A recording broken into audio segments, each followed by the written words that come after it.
നമുക്ക് അലീനയുടെയും മനുഷ്യങ്ങളുടെയും ഇന്നത്തെ നല്ലൊരു കഥ കേട്ടാലോ? അങ്ങനെ ഇന്നത്തെ കഥയിൽ ശരണ്യയെ കുറ്റപ്പെടുത്തി സംസാരിക്കുകയാണ്.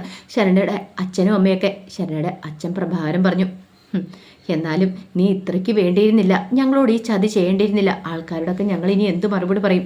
ഓരോരുത്തരുടെയൊക്കെ ചോദ്യത്തിന് ഞങ്ങൾ തല കുനിച്ച് നിൽക്കുമെന്ന് പറഞ്ഞു, മറുപടി ഇല്ലാതെ. അപ്പോഴേക്കും ശരണ്യയുടെ അമ്മ പറഞ്ഞു, അവൾ ആ അലീനയെന്ന് പറയുന്നവൾ പറഞ്ഞത് കേട്ട് നീ ഞങ്ങൾക്കെതിരെ ഒരിക്കലും തിരിയാൻ പാടില്ലായിരുന്നു. ഞങ്ങൾ എങ്ങനെയൊക്കെ നിന്നോട് കാര്യങ്ങളൊക്കെ പറഞ്ഞു തന്നാ കോടതിയിലോ? എന്നിട്ട് ഒടുവിൽ ഞങ്ങളെല്ലാവരും നാണം കെടുത്തിയില്ല നീന്ന് ചോദിച്ചു. ശരണ്യയ്ക്ക് സങ്കടവും ദേഷ്യമായി. ശരണ്യ പറഞ്ഞു, ഞാൻ എന്തായിരുന്നു അമ്മ ചെയ്യണ്ടേ? അമ്മ പറ, കോടതി ഞാൻ എന്തായിരുന്നു ചെയ്യണ്ടേ? സത്യങ്ങളൊന്നും തുറന്ന് പറയണ്ടായിരുന്നോ? നിരപരാധിയായ ഒരാളെ ക്രൂശിക്കണമായിരുന്നോ? നിങ്ങൾ പറ, അതാണ് നിങ്ങളുടെ പ്രശ്നം. രോഹിത്തും തെറ്റുകാരനെന്ന് ഞാൻ കോടതി വിളിച്ചു പറയണമായിരുന്നോ? അങ്ങനെ വന്നിട്ട് അയാളെ കൂടെയും ക്രൂശിക്കണമായിരുന്നോ? അങ്ങനെ വന്നാൽ നിങ്ങൾക്ക് സന്തോഷമാകുമായിരുന്നോ? പറ എന്നൊക്കെ പറഞ്ഞുകൊണ്ട് ദേഷ്യപ്പെടുവാണ്. അപ്പോഴേക്കും പ്രഭാകരൊന്നും മിണ്ടിയില്ല. പ്രഭാകരൻ്റെ വായിക്കത് നാക്കില്ലായിരുന്നു. ആ സമയത്ത് ശരണ്യ പറഞ്ഞു, അപ്പം ഞാൻ സത്യം പറഞ്ഞാണോ നിങ്ങൾക്ക് എല്ലാവർക്കും സങ്കടമായത്?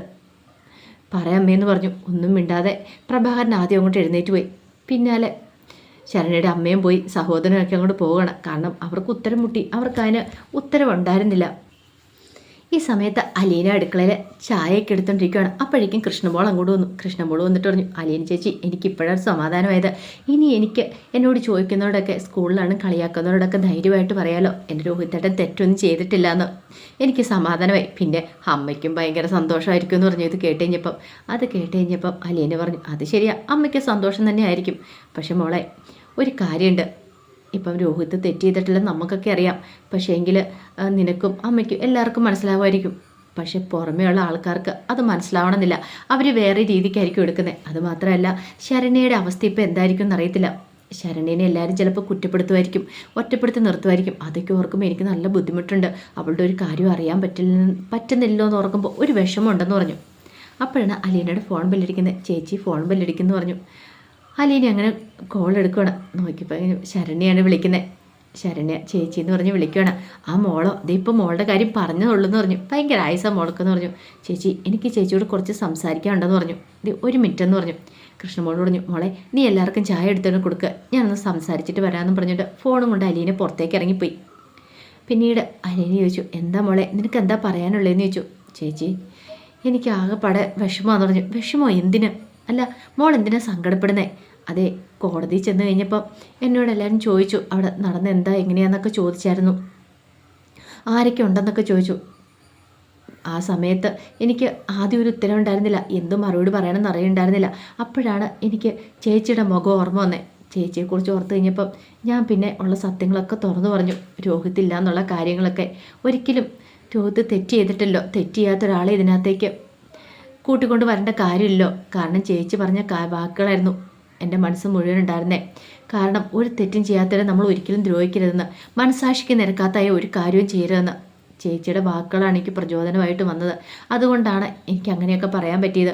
ഒരു പക്ഷേങ്കിൽ കുറ്റബോധവും പേറി ജീവിതകാലം മുഴുവൻ ജീവിക്കുന്നതിനേക്കാൾ നല്ലത് ഉള്ള സത്യങ്ങളങ്ങ് തുറന്നു പറയുന്നതല്ലേ ചേച്ചി. അത് കേട്ടപ്പോൾ അലീന പറഞ്ഞു, മോളെ എനിക്കിപ്പോഴും സന്തോഷമായത്. കാരണം എൻ്റെ വാക്കുകൾ നിനക്ക് പ്രചോദനമായി മാറിയല്ലോ.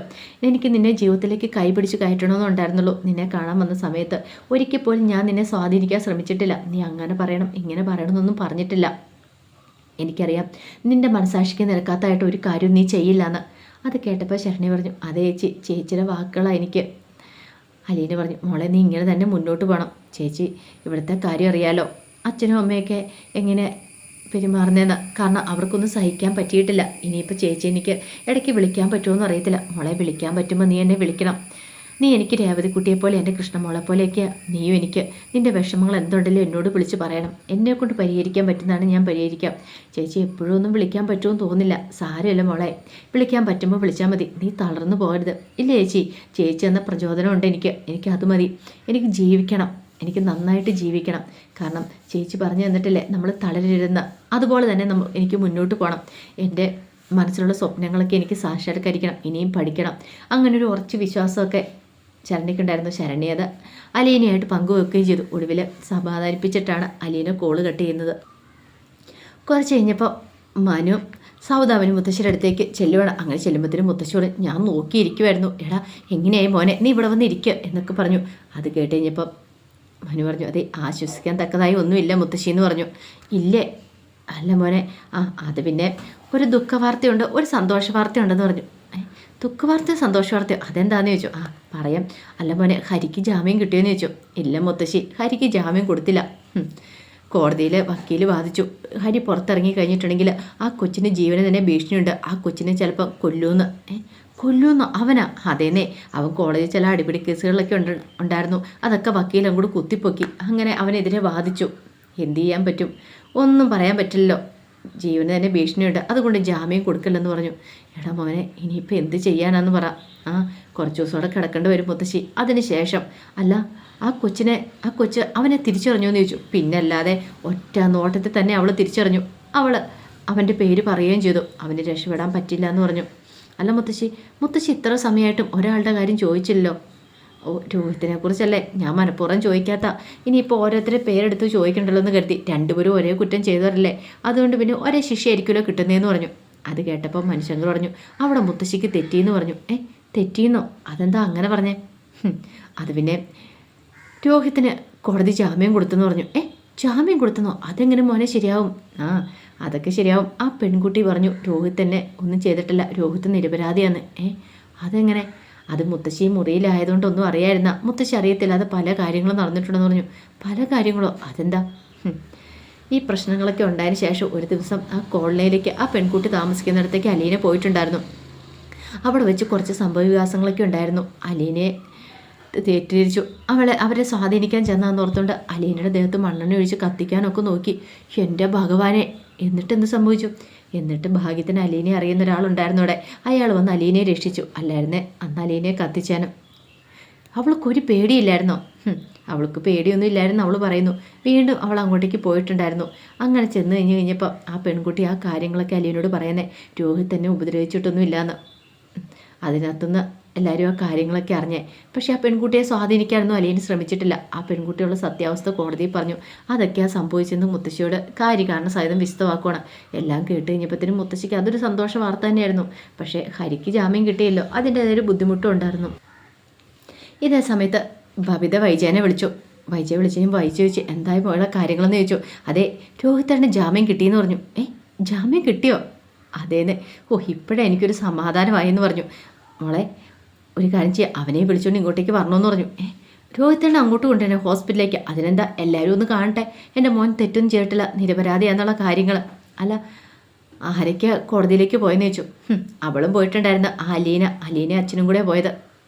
അവളും പോയോ? എന്തിനടി അവളെ വിട്ടേന്ന് ചോദിച്ചു. അച്ഛനിപ്പോൾ എവിടെ പോയാലും അവളെ എഴുന്നള്ളിച്ചോണ്ടല്ലേ പോകുന്നേ. എറണാകുളത്തിന് പോയപ്പോൾ ഇങ്ങനെയൊക്കെ തന്നെയായിരുന്നു, എവിടെ പോയാലും അവളെയും കൊണ്ടാണ് പോകുന്നതെന്ന് പറഞ്ഞു. അതിൻ്റെ ആവശ്യം എന്താ? നീയൊക്കെ പിന്നെ എന്ത് കാണിക്കാൻ അവിടെ ഇരിക്കണമെന്ന് ചോദിച്ചു. എന്നെയൊക്കെ ആര് കൊണ്ടുപോകാനാ? എന്നെ കൊണ്ടുപോകത്തൊന്നും ഇല്ലയെന്ന് പറഞ്ഞു. ശരിക്കും പറഞ്ഞാൽ എൻ്റെ മോൻ അനുഭവിച്ചേ ഈ പറയുന്ന ബാലേന്ദ്രനും അവളൊക്കെ ചെയ്ത് തെറ്റാ. അവർക്കിപ്പോൾ എന്നെ കാണിച്ചുകൊണ്ടിരിക്കണേ. ഇവൾ പബ്ലിക്കായിട്ട് അങ്ങോട്ടൊക്കെ ചെന്നിട്ട് കോടതിയിലൊക്കെ ചെന്ന് നാട്ടുകാർക്ക് ഇവളെ കാണത്തില്ലേ? ആൾക്കാർക്ക് എന്ത് വിചാരിക്കും? ഇനിയിപ്പോൾ അതൊന്നും പറഞ്ഞിട്ട് കാര്യമില്ല എൻ്റെ അമ്മയെന്ന് പറഞ്ഞു. ആ സമയത്ത് വൈജു ചോദിച്ചു, അല്ല അവൻ വീട്ടിലുണ്ടോയെന്ന് ചോദിച്ചു. രോഹിത്തേട്ടൻ വന്നിട്ടില്ലേ? ജാമ്യം കിട്ടിയെങ്കിലും നാളെ ജയിലിൽ നിന്ന് വിടത്തുള്ളൂ എന്ന് പറഞ്ഞു. അങ്ങനെയുണ്ട്, കാര്യം ചെയ്യുക, നാളെ മിക്കവാറും അവൾ കെട്ടിയിരുന്നുള്ളി പോകാൻ വഴിയുണ്ട്, അവളെ വിടണ്ട, നീ പോയിക്കോളാൻ പറഞ്ഞു ബാലേന്ദ്രൻ്റെ കൂടെ. എന്നെ കൊണ്ടുപോകും നോക്കട്ടെ, നീ പോകണം, നീ ബലമായിട്ട് അങ്ങോട്ട് പോകണം, അത്രയേ ഉള്ളെന്ന് പറഞ്ഞു. വൈജയ്ക്ക് ഭയങ്കര സന്തോഷമുള്ള കാര്യമായിരുന്നു. ഈ സമയത്ത് ടെൻഷൻ അടിച്ച് കമല ഇരിക്കുകയാണ്. ശിവശങ്കരനെ അടുത്തുണ്ട്. കമല പറഞ്ഞു, എന്നാലും ശിവേട്ട, നമ്മുടെ മോനെ ഇറക്കാൻ പറ്റിയില്ലോ. എൻ്റെ കമല, നീ ഇതെന്തറിഞ്ഞിട്ടാ പറയണേ?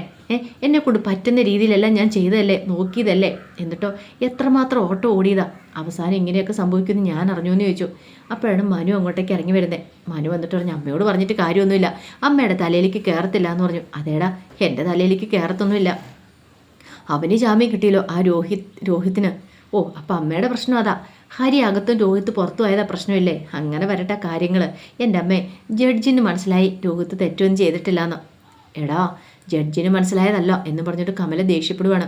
ഇത് അലീനയുടെ കളിയാണ്.